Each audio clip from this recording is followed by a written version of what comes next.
Doctor صاحب، کیا فلسفی ہے، کیا حکمت ہے اللہ رب العزت کی؟ کلام اللہ کا آغاز ہے، بے شک اپنے اوپر ایمان لانے کے بعد، نماز قائم کرنے کے بعد فوری طور پر حقوق العباد کا تذکرہ ہے۔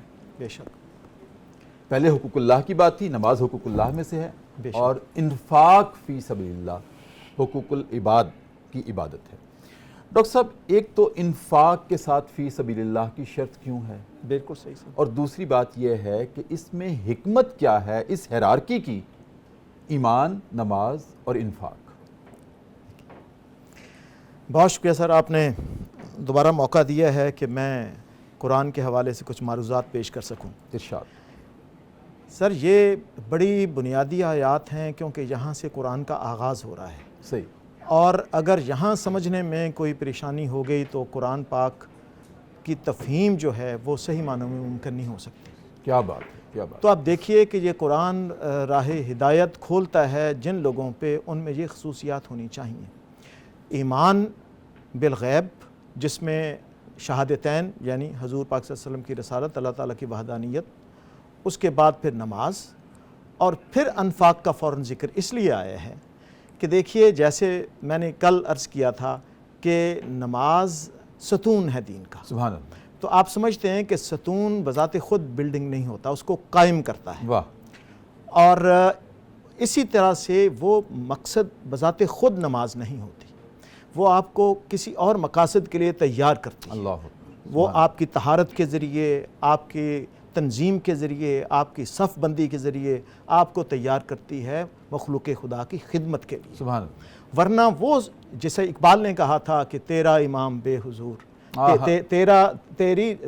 تیرا امام بے حضور، تیری نماز بے سرور، ایسی نماز سے گزر، ایسے امام سے گزر، اس کا فائدہ ہی کچھ نہیں۔ جی جی۔ تو اسی طرح ہم دیکھتے ہیں کہ فویل للمصلین الذین هم عن صلاتهم ساہون، قرآن پاک کی آخری آیتوں میں آتا ہے کہ بربادی ہے ان نمازیوں کے لیے۔ اب دیکھیے، یہ وعید جو سنائی جا رہی ہے، یہ نماز پڑھنے والوں کو سنائی جا رہی ہے، اس لیے کہ وہ اپنی نمازوں سے غفلت میں پڑے ہوئے ہیں، ارریگولر ہیں، ایک تو غفلت میں پڑے ہیں، پھر وَيَمْنَعُونَ الْمَاعُونَ، جی جی، لوگوں کو، کسی کو عاریتاً کسی چیز کی ضرورت ہوتی ہے، اس کی مدد نہیں کرتے۔ صحیح۔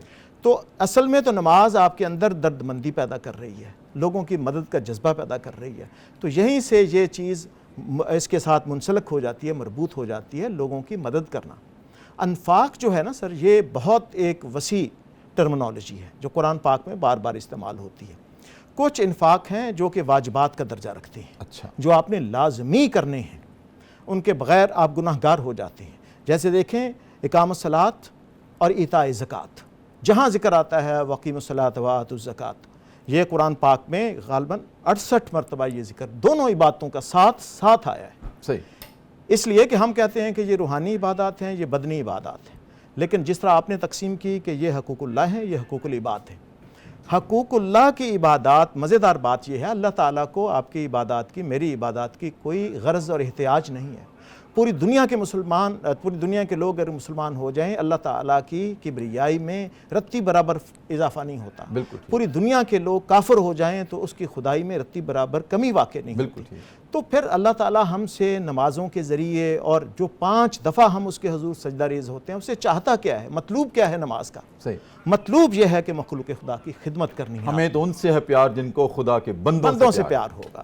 سبحان اللہ۔ تو یہ اللہ تعالیٰ تک پہنچنے کا رستہ بھی یہی ہے، کرو مہربانی تو محل زمین پر، خدا مہربان ہوگا عرش بری پر۔